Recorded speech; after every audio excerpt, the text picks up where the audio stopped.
So, see some people coming in still. Please come in, make yourself at home. Enough seats here in the front.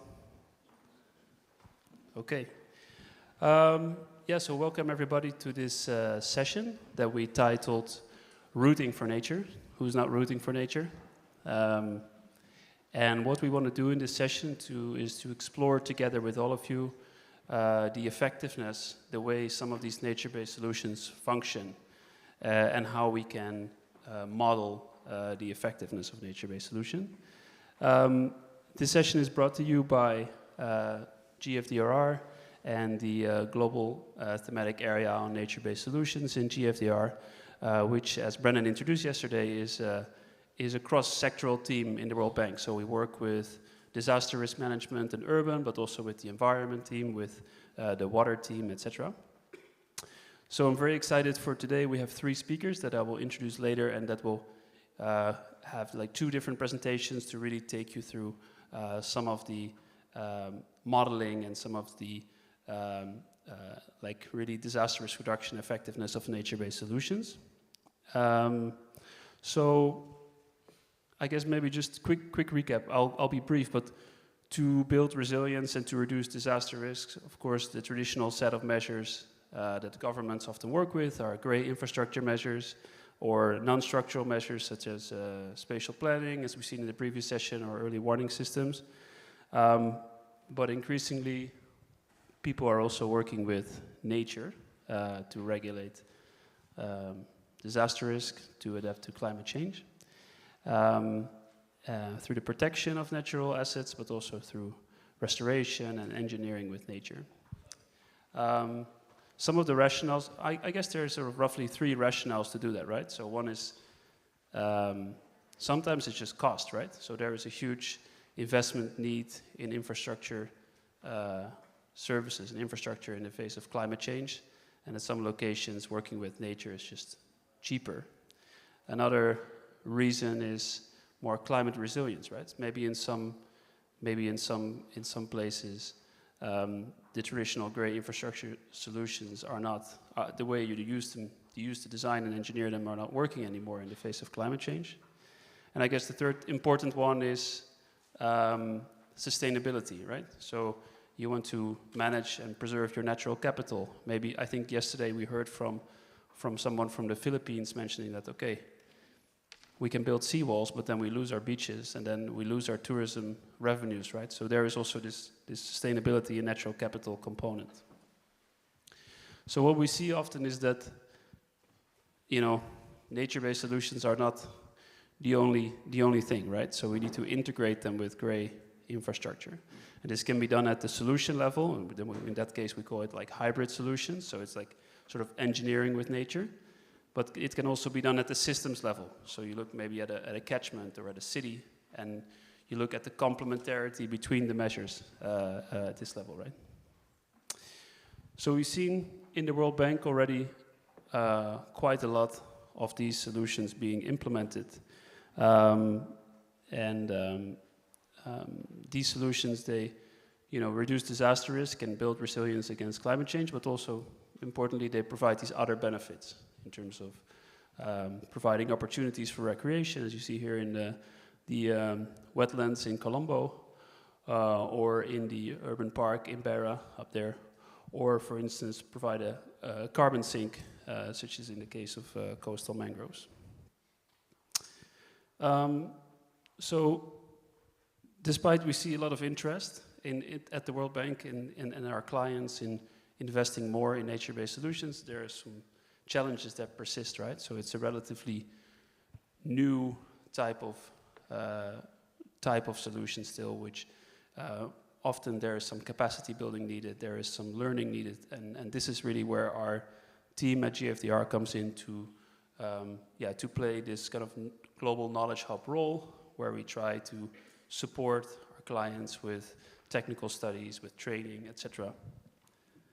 And one of the things that we work on, and that's what we're going to discuss in the session today, and I think yesterday there were some people mentioning that nature-based solutions are sexy solutions, right? who doesn't want nature-based solutions? But then there's also some skepticism of like, you know, do they actually work? Is it not just, you know, planting some trees or doing some nice green stuff, but do they actually work for managing risk and for building climate resilience? And this is really what we're going to look at today. So what you need to do is really, you know, have this sort of assessment chain, right? So first you look at what are some of the processes that are occurring in this natural asset. So for instance, here you see an example of urban forest, where, you know, you see all these different processes happening, which might lead to benefits to people and might lead to risk reduction and climate resilience.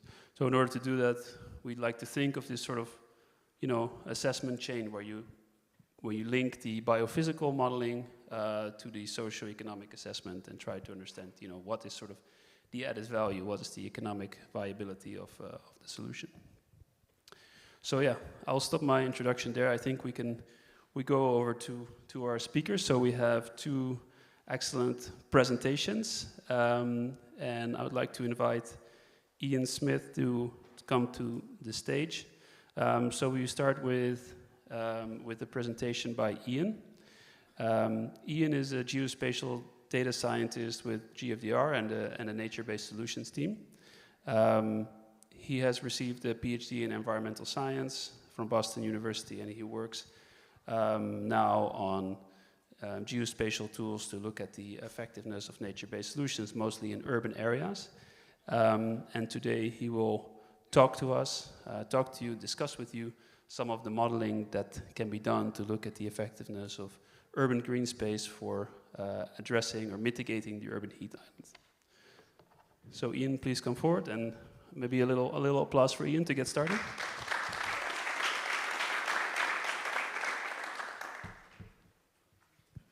Technology is always a challenge.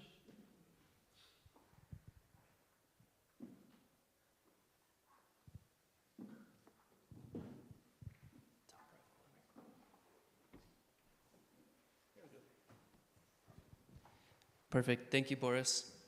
Yeah, hi everyone. My name is Ian, and today I'm going to talk about one facet of this tool that's been developed in the global program Nature-Based Solutions for Climate Resilience called the Nature-Based Solutions Opportunity Scan. In that one facet is the heat stress module that we've built, and we're going to demonstrate this using a case study from here in the city of Himeji, Japan. And so one of the reasons that we look at heat stress as one of the potential benefits from nature-based solutions in cities is because of this ubiquitous effect that we see in global cities around the world, where the warmest parts of cities, shown in the red colors of this map of Washington, D.C., tend to be characterized by high population densities, lots of built-up surfaces, and we refer to this as the urban heat island effect, as when we compare the temperatures in these types of locations to the vegetated portions of the city where we have nature. These tend to be the cooler portions of the city, such as this park here in DC, shown in the green colors on the map. And so this is one of the benefits that we can get from nature-based solutions, which is an umbrella term that refers to actions to protect, sustainably manage, and restore natural or modified ecosystems that address societal challenges effectively and adaptively, while simultaneously providing human well-being and biodiversity benefits. And these nature-based solutions, or NBS, can take a variety of forms, as you see in the diagram on the left here. Some of these solutions, such as green corridors, urban forests, and open green spaces, we expect to provide some amount of heat stress benefits and temperature reduction in our cities. And so we can think of nature-based solutions in cities in this hierarchical approach, where first we can consider the protection and sustainable management of the existing nature that we have in cities to ensure the prolonged benefits from that nature. But we might also consider enhancing nature that might have been degraded over time from pressures like urbanization to restore those benefits. And then we can also consider what I'll mostly be focusing on today, which is the creation of new nature-based solutions to implement nature where it doesn't currently exist in cities to provide these types of benefits. And we care about the benefits of nature-based solutions for climate resilience because these solutions can not only reduce our climate risk, but also provide a number of co-benefits. And so here we see two solutions in nature-based solutions families that target heat stress reduction in cities, in urban forests on the left, and green corridors on the right. And so today we'll talk about the cooling effect that we get from these solutions through the provision of shade and evapotranspiration. But if we look at these diagrams, we see that we get a number of co-benefits from these solutions as well, such as additional carbon sequestration capacity, improved soil infiltration, and the promotion of biodiversity. And so the Nature-Based Solutions Opportunity Scan, or the NBSOS, considers these co-benefits.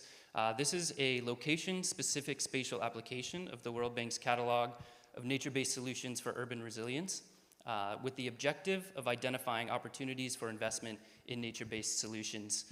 In this case, I'll talk about the urban application of the scan, but it should also be noted that this product also exists for coastal environments and ecosystems.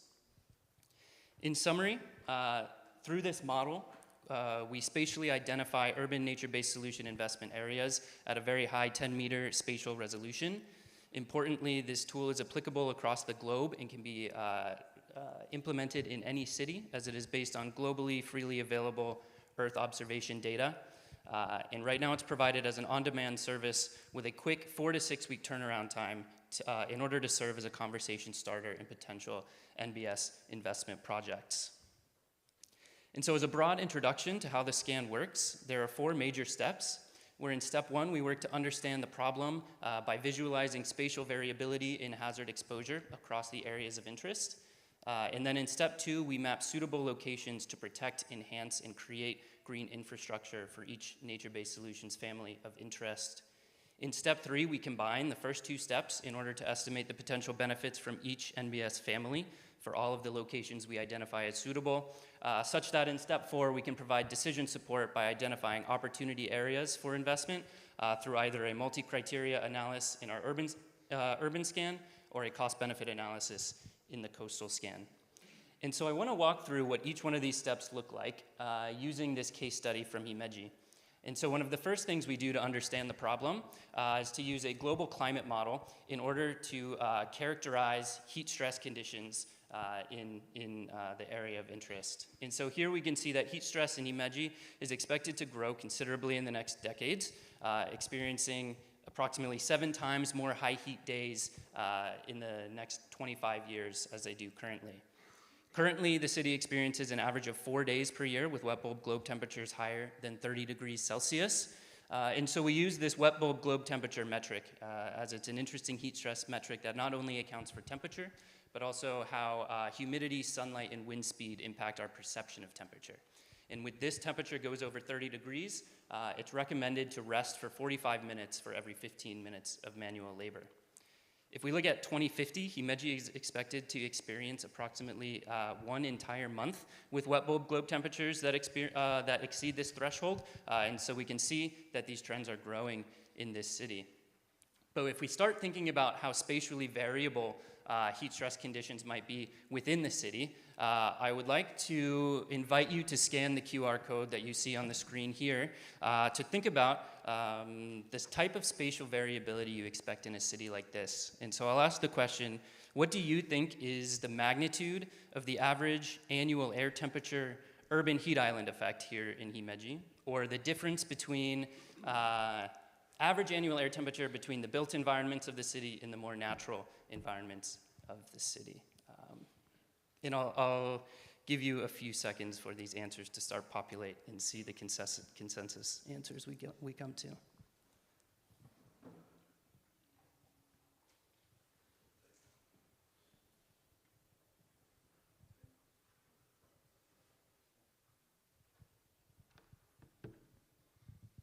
So it looks like the winner is 1.5 degrees Celsius to 2.5 degrees Celsius. And while there are probably certainly days in Himeji where the urban heat island effect exceeds 2.5 degrees Celsius, 33 and growing number of people in this room have got the answer correct, as I'll demonstrate here on this slide. for the second part of step 1, where we look to identify the priority areas for NBS here in Himeji.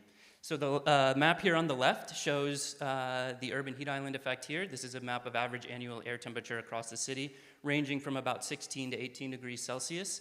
And if you think about where we're all sitting today in this room, we're where that black dot is, right in that red cloud of high heat stress conditions. And so in order to derive this priority index that you see on the right, we multiply variability in air temperature across the city by variability in population density to capture these priority areas where the dark, very high priority areas here represent high density populations exposed to the highest heat stress conditions in the city. And so in step 2, we want to consider what possible solutions could we implement in these areas to reduce heat stress. And so we develop rule sets to determine areas for the creation of urban forests, shown in the yellow portions of the map on the left, and green corridors, shown on the right-hand side. And when we zoom into what these areas that we've identified look like, we can see that for urban forests, we've identified patches such as this one, where we see a lot of bare land, and this patch happens to be surrounded by lots of buildings here. And so planting trees here and letting them grow up might provide benefits to the populations adjacent to this land parcel. And to get an idea of what these green corridor solutions might look like, we can see a road such as this main one running south to north that is cutting through this impervious landscape that currently does not have lots of vegetation. And so given what we can see about these two types of solutions, I want to ask another question now. Which of these two NBS families, green corridors or urban forests, do you think might have the highest impact on reducing urban air temperatures? So you can either choose green corridors, urban forests, or if you think that all trees are trees, then they might have an equal impact.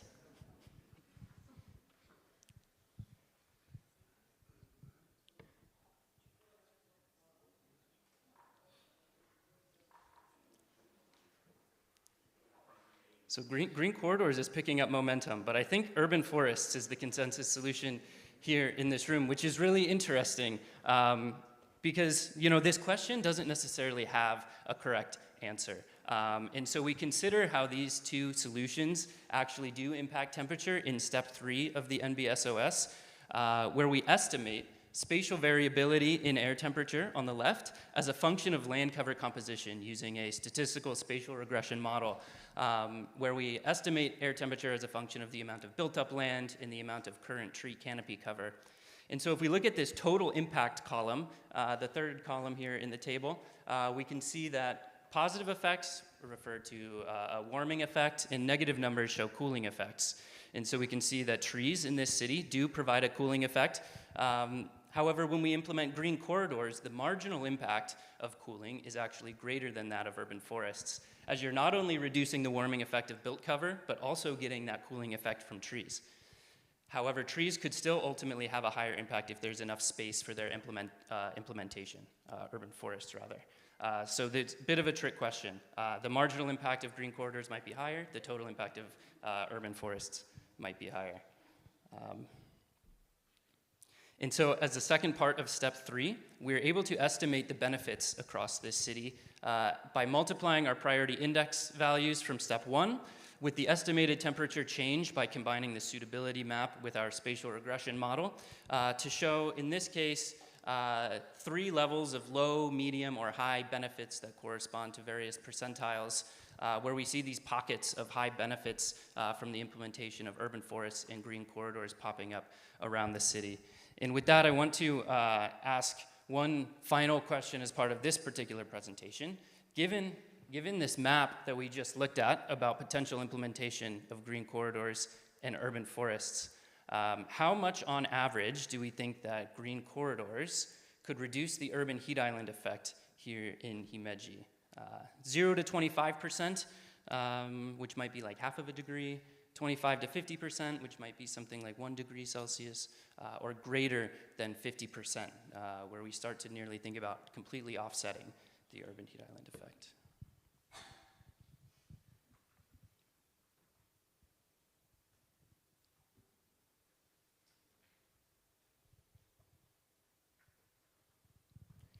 So this is really impressive, because if we consider the second question did not have a right answer, the majority vote has guessed correctly so far in every question today.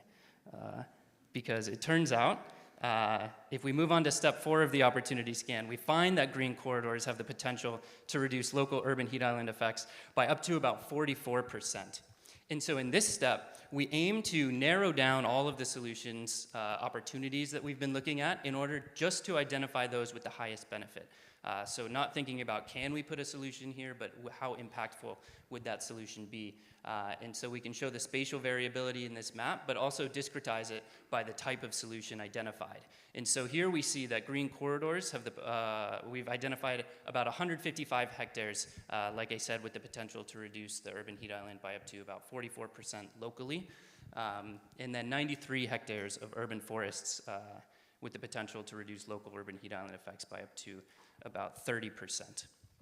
And so this is typically where our opportunity scan stops.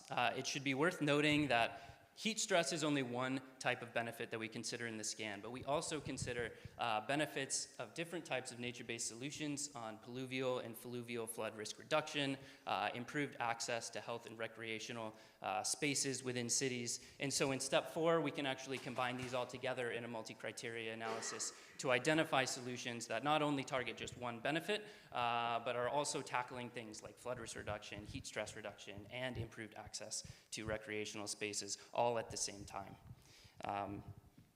However, to get from the nature-based solutions opportunity scan to something like implementation, this output from the scan serves as an important conversation starter in the early phases of project implementation. But after the scan, in order to see what these effects really look like in real life, it's important to carry out things like detailed analyses, as demonstrated in this map of high-resolution air temperature mapping across the city of Tshwane, South Africa, to identify hotspots of air temperature and the potential impacts of NBS there. And through these types of analysis, combined with the scan outputs, we might actually be able to reach the implementation phase, as demonstrated on the right here with an example from Sierra Leone, where the Freetown the Tree Town campaign has planted nearly 1 million trees across the city with the goal of stabilizing soils, but also providing some of the co-benefits that we've talked about today through the expansion of tree canopy in the city, where the benefits don't necessarily stop at ecosystem service benefits, as this project has also created thousands of jobs that are directly related to the tree planting campaign. And so I'll leave you with that today. Thank you very much for your time, and if you would like any more information on the scan, there are several sessions throughout the week, or you can also contact Boris or Brendan or myself with questions about the scan or any methodology. And so thank you very much.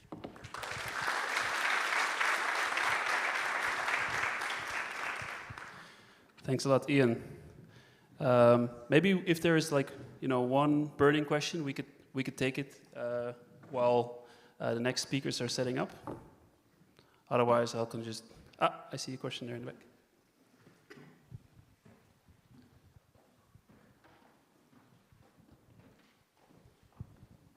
Thank you. I would like to find out, in the analysis for the investment opportunities, has there also been analysis of what is the return on investments for the investors? The answer to that is no. There's no, not necessarily like a full cost benefit analysis as part of the urban scan.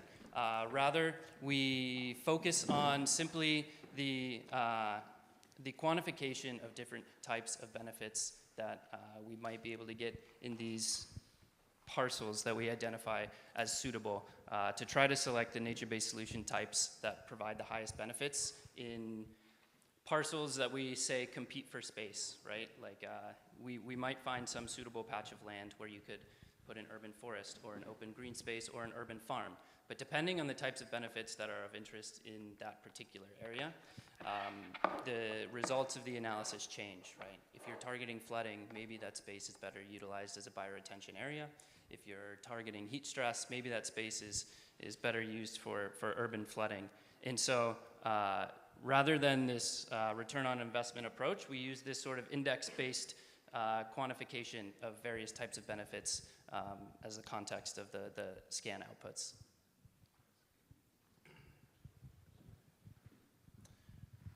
All right. I think we're ready for the next presentation. So hold your questions. Ian is here the whole week, so if you have any questions regarding the heat modeling work, please feel free to chase him, and he's happy to answer all your questions. Are we ready? We're ready? Okay, great. So the next presentation, the next part of this session is a contribution by Arabella Vega and Carles Raimat.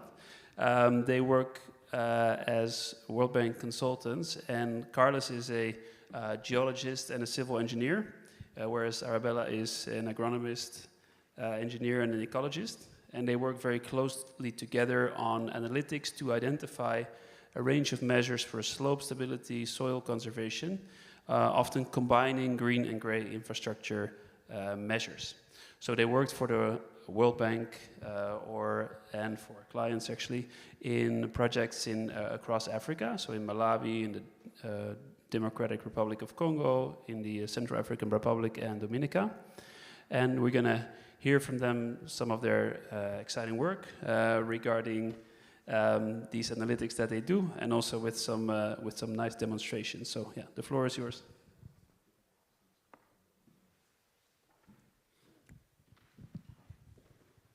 Good afternoon to everybody. Thank you, Boris. Thank you, Ian, for the presentation. So, as Ian already introduced, the Nature-Based Solution Opportunity Scan is a big scope of the nature-based solutions. With this, we first invite you to join us, and we would like to test what's your knowledge on erosion, because we're going to another scale. We focus our analysis on terrain data. So we want to test you guys, and please, we encourage you to participate with the Mentimeter on what you guys know about soil erosion. We're gonna take it as a living lab on this subject. So we are gonna have, as Boris already mentioned, we have these cases in three different countries in Africa and Dominica in the Caribbean, where we are gonna simulate a sandy soil with three different conditions. We're gonna have a sandy soil, then organic matter onto the sandy soil, and a nature-based solution on top of that sandy soil. So if you guys could scan the code.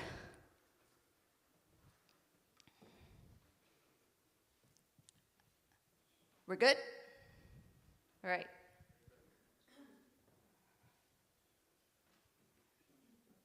Do you want to go ahead? So, just getting ready. All around the world, we have seen these things happen.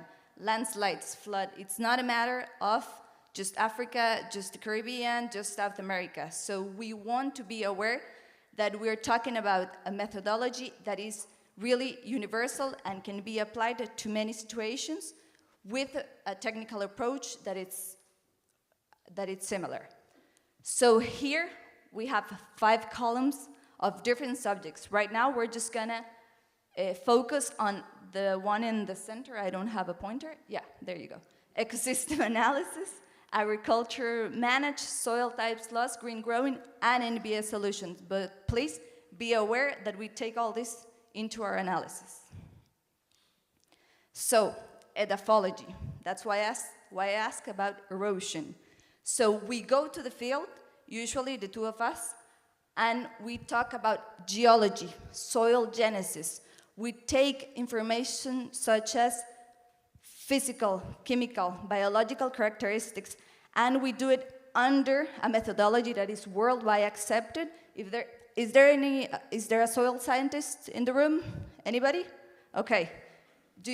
So we use FAO, or we use the USDA classification taxonomy. So it doesn't matter, it depends on the country where we are, which methodology we use, but at the end of the day, all the data is impartial, is methodological, it's analytical, and it's straightforward from the terrain. But the nature-based solution opportunity scan took us there on the first place. So, ready? Do you think, and this is a very easy question, is soil science linked to NBS? That was quick. Anybody supposed? All right, so just to make it spicy, right? Okay, thank you for making it like that. There's no right answer. Of course, so yes, definitely, and in what way? It does have to do with water management, agriculture, forests, and forestry. It's not one way. It's all of the above, all the time. Back and forward, everything is linked. We cannot take one away from the other. This scenario, is there any African colleagues? Anybody coming from Africa? Okay, do you relate to this? Have you seen this on the field? All right, that's what we see. This is the first scenario, and this morning we heard it from you guys, the colleagues from Indonesia, I think, that sweeping, is that the right word in English? Barber? Sweeping, sorry. So sweeping the surfaces around schools, around households, is a very, very cultural rooted thing that we do all around Africa and South Asia. I remember you guys said it was Indonesia, right? Or Sri Lanka. So this, we see it all the time. The second image is a seasonal agricultural practices where soil is nude half of the year, usually. This is good agricultural practices, but it could be improved. And the third scenario is something that we also see, that is conservation agriculture. It's a different type of agriculture. So these three scenarios, we had some fun in our workshop, and we did this. We tried to simulate what was happening.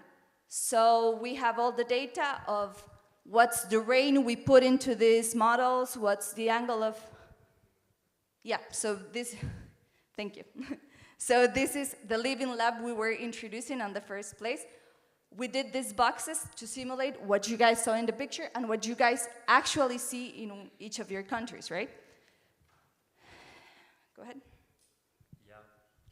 What I want to introduce you is what we are trying to prove. It's in front of the citizens, an easy method to prove that what they are doing could be better. And as you know, when you are going to the field, it's not always easy to combine the people because they are doing the same that they did during centuries. And in order to prove that what they are doing, you know, you never can say that this is bad, but you must say that that should be done on a different way, you know. And this is what we are trying to share with the locals in order to convince them that exactly what they are doing could be do it in another way. And this is what we will try to show you, and that will be also available to see on directly on live on our booth after that meeting. But what we are trying is to simulate exactly the scenarios that we are seeing on the terrain, okay? And this is what we are trying to show you. Go ahead. All right. So which of the scenarios we had there do you guys think is more fertile? Let me go back. There's no right or wrong answer, so please take a look. NBS, organic matter. Okay. Neither is fertile. That's interesting. Do we have a bot in the room? All right, go ahead. I'm not going to give you the answers as Ian did. We're going to keep just building doubts in your head. So, again, another one. In which sandbox does the most runoff occur? Do you want to put the picture again or not? Yeah, I don't know if that's going to mess with the Mentimeter. No, you should. Did it mess with the Mentimeter? Okay. Hope you had good memory. All right. Most runoff in the nude sandy soil. That seems... We are also joining with you. Okay, I need you guys to remember that answer. I'm not going to give you any more hints. Okay. So this is what actually, do you want to explain time? Yeah, we will show you a video that was recorded with the specific sand where we did the projects. The sand was from Africa, from Central Africa and from RDC. And we did that, as I explained you, we did that test in order to prove what is happening in these three scenarios, okay? And we put the same intensity of water, than 1.5 liters per minute, and the same sandy soils, and we also modified the cover, okay? The first one nude, the second one with soils, a thin layer of soils, and the third with grasses. And the test take approximately 45 minutes in total, and the video I'm trying to show you was multiplied per 5 in order to go faster. And you know, I want to show you something. Okay. You are seeing on the right side where the grass is, you are seeing how the water, it's arriving till the space that we keep it there. You are seeing how the water that comes from the runoff, the water that it's arriving till the end of the test site exactly. Here you are seeing how the water is arriving. The time it's running in all the three cases is the same water, the same volume of water, the same peak discharge is arriving in each box. But on that one, with the grass is covering the surface, you are seeing how efficient the water run off easily and arrive thanks to that 4 pipes that are catching the water that arrive till the end of the test site by runoff, and it's driven until there. But the other 2 ones, you cannot see anything yet, but it's the same amount of water that we are spreading, okay? Just a quick detail, the deposits to the right, they catch runoff, and the deposits to the left, they catch infiltration. If you see, there's tubes on the top, that's runoff, and tubes to the bottom, that's infiltration. That's why we can say which is runoff and which is infiltration. So we gave you a hint already. We still have more questions. You can stop it. Yeah. All right. So you already have an image of what could happen after a 45, we stopped at 4 minutes, right? And it's a 45-minute rain. That's the intensity of rain we have in the sites where we have studied. So, okay, most infiltration is not as obvious. Remember, infiltration was in one side and runoff was in another one. I'm going to give you more time just to rethink. Okay, good. Thanks for participating. Okay, most erosion? Where do you guys think? What do you expect about the erosion?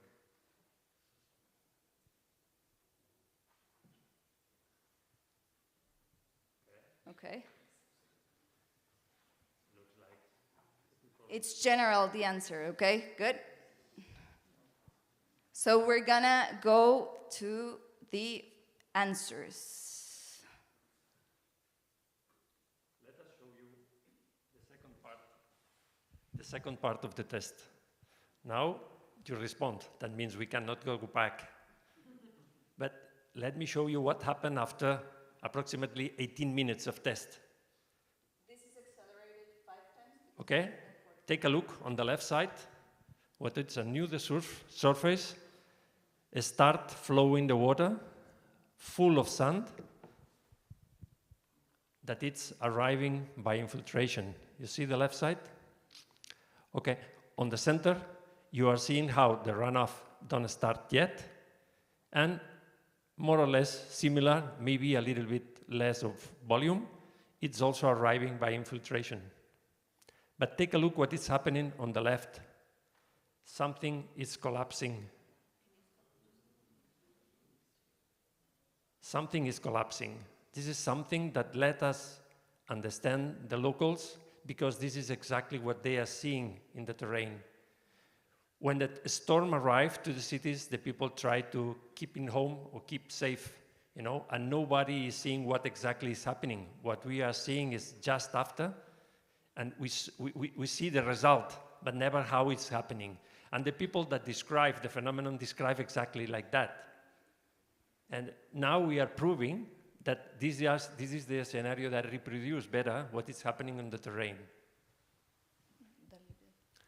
Okay, let us show you fully a spectacle.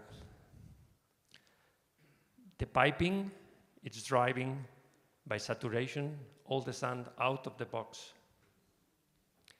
But take a look. The water arrive by infiltration, but the majority of them arrive by runoff. This is a sliding. This is what is happening. This is what we are seeing in Kananga, in Central Africa. This is what we are seeing in RDC. This is what exactly what we are seeing.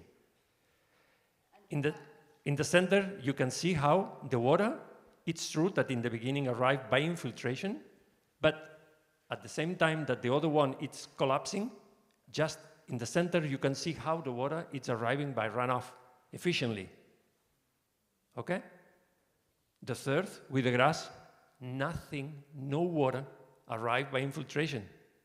All the water arrived by runoff, properly dried, only with cover by grass. Let me go to the end. Take a look. Let me show you something more. Now I want to put your attention on the organic matter. The organic matter usually gives the water that green or yellow color. Take a look what is happening on the center sample, where we are seeing that the water that arrived by runoff, it's yellow, green yellow. That means full of organic matter. On the right side, we are not seeing, or practically we are not seeing. In comparison, it's nothing comparable with the center one. The first one, that was nude, take a look. The quantity, the amount of sand that was transported, that was driven by the runoff.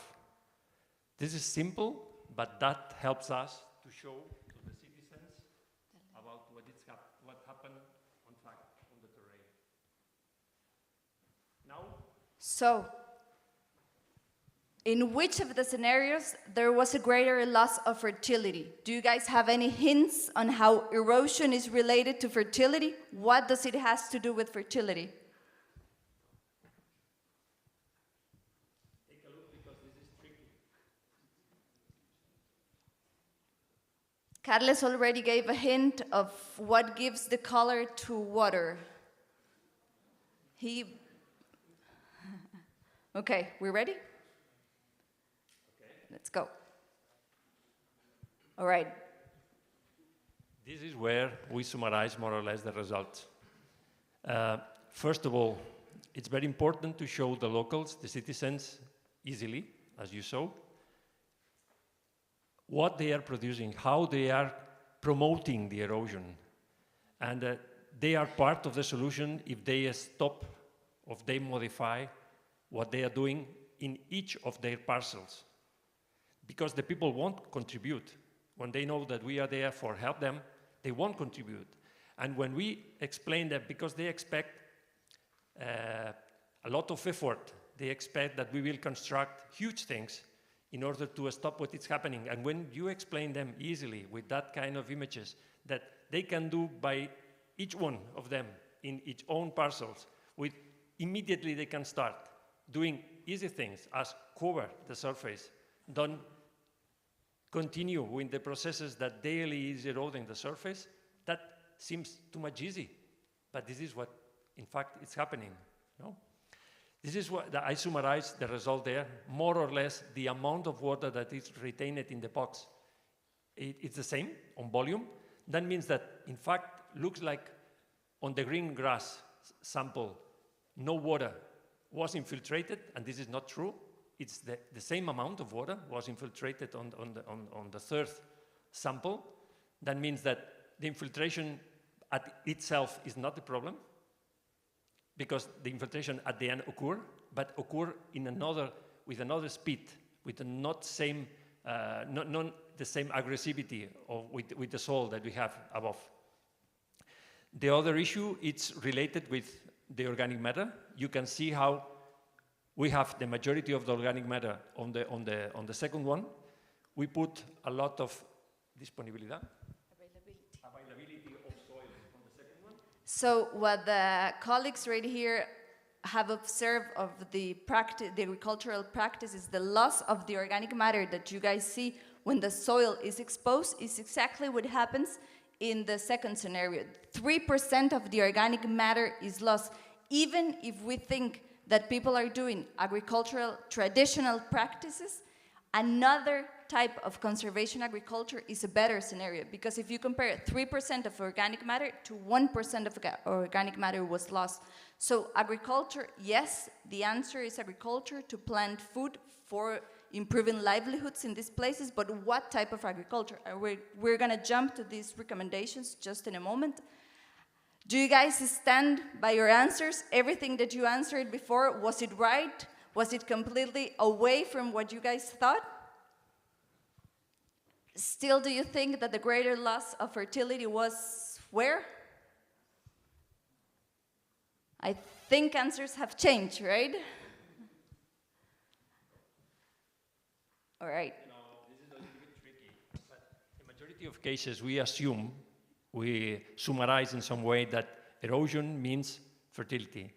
And where in the first sample, where they knew the surface, the fertility was quite zero from the beginning.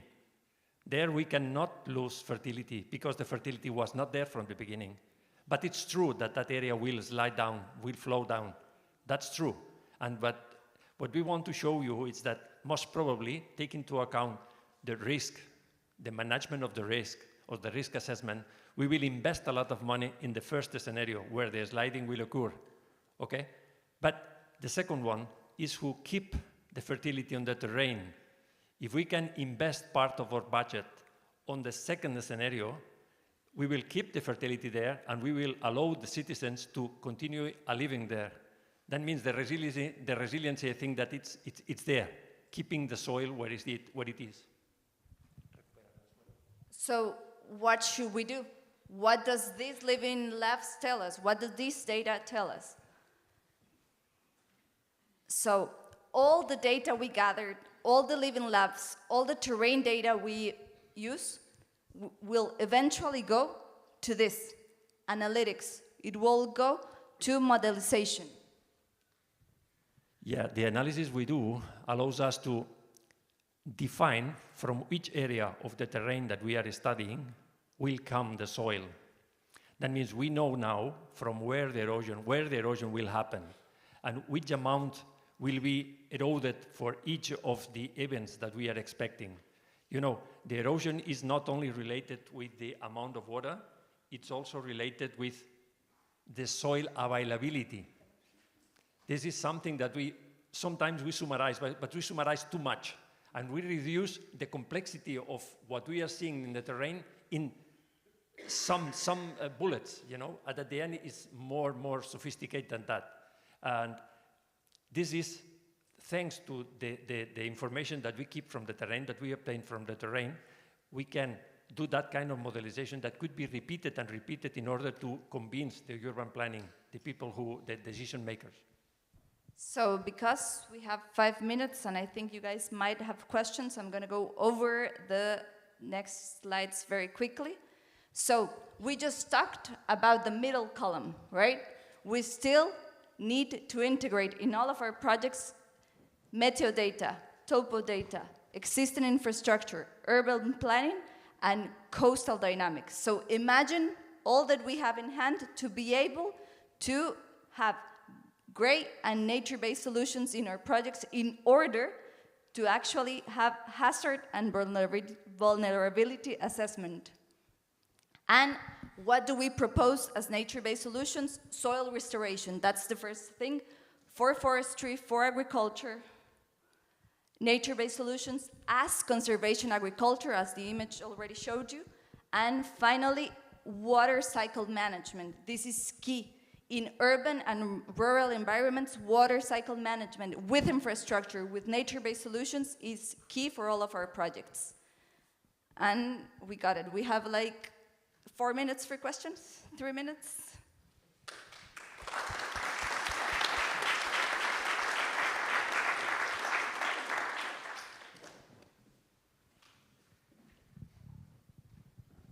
Yeah, we can take some questions. Yeah, over here maybe. And then after that, I see a few hands in the back. Yes, it's on.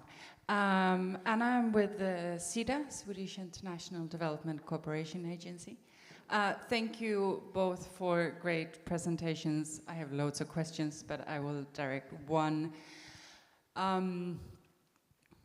I'm thinking especially on the urban, that requires that a city or a country is willing to put some financing into NBS and planting trees and making green corridors.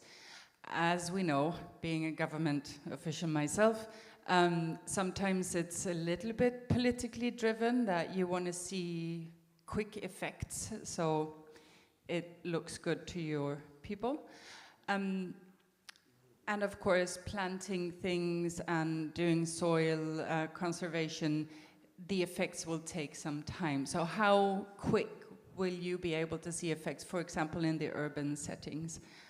Because I think this is a pitch that is needed, that we also, as donors, try to highlight that, you know, yes, there will be long-term effects, but how quickly can we see any results? Thanks. Does this one work? It does. Sure. I can answer that a little bit about the time it might take to achieve the benefits that we're sort of estimating as part of this heat stress module. So it's true that when you initially plant a tree, there are all sorts of costs associated with that tree, and the tree's not really providing much benefit at all at that early stage of life. There are various estimates out there ranging maybe like 10 to 20 years where the tree actually starts to provide some amount of benefits, but this, you know, ultimately once this tree reaches maturity, if it's able to survive that initial phase, then you're going to be experiencing those benefits sort of at the maximum amount of provision for the entire lifespan of the tree. So it's sort of like this long-term investment. Like I mentioned earlier, you know, this opportunity scan is not necessarily considering the costs associated with planting that tree, which tend to be higher in the early stages of the tree's life. And then the longer the tree survives, the more benefits that might be provided. Yeah, can I just add one thing to? Okay. Yeah, no, I think that's a very good question, and I think especially in the case of urban greening, it's also in our engagement, like we work with a lot of cities in across the world on these type of engagements, and of course there is always a different. It's in our experience, it's key to consider the multifunctionality. So you always have these different benefits at the same time, and heat reduction is one of them, but of course there might be other benefits that might come in sooner, right? And especially when it's combined with certain engineering, so it could be, for instance, also designing urban green spaces in a way that they're also flood detention areas or that they are like spaces for recreation. So if they're designed in this way, some of the benefits might also come in sooner and might sort of help you know, selling the type of solution also in the shorter term. You have your own? Yeah, this one works. I'm just going to try to be brief, but for the projects we have, it's tropics and subtropics.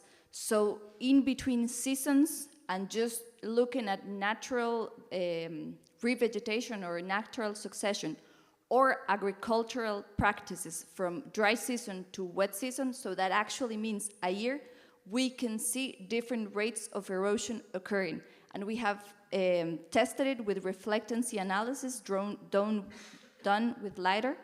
So these stational changes, just wet from dry season, vegetating or encouraging natural vegetation or changing agricultural practices are very efficient and would definitely convince some people to put money in there because it's a year transition. Or less, yeah, but I wanted to say a year to be conservative. Okay, I think we're almost out of time, so I think there's one hand in the back. And Thank you. Both the presentations were very interesting and exciting. My name is Devashish Pal Shubro. I'm from the World Bank Dhaka office, Bangladesh. So I have a very specific question on the second part of the presentation on the NBS with grass. So I wanted to know, instead of grass, if the NBS with shallow rooted plants, will the results will be same in terms of infiltration and runoff? And the second question would be again very specific to the technical modeling that you showed. You have showed us with the sandy soil, but what if the soil, the topsoil is sandy, but with a clay subsoil, will the result would be same as you have shown? Okay, thanks.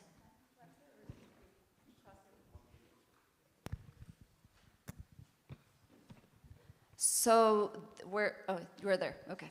So the soil survey is key at first. We did sandy soils because it's what we have, and this is one test, one model we did in our workshop. But yes, conditions will change once we do the soil survey. That's the first answer.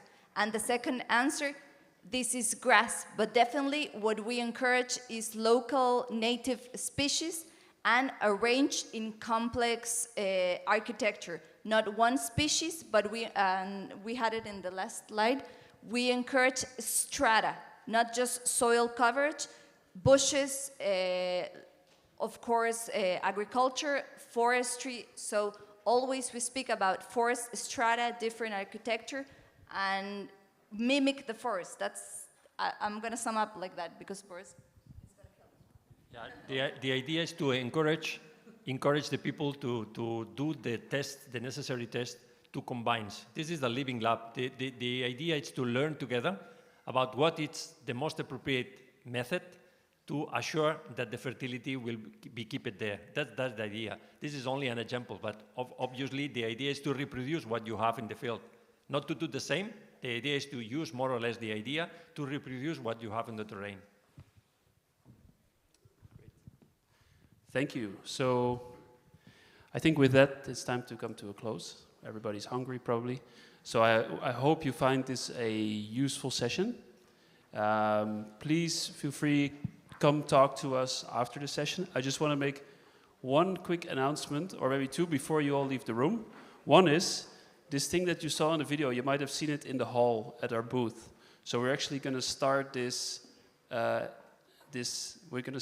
experiment now, right after the session. So feel free to stop by at some point to see the sand come down.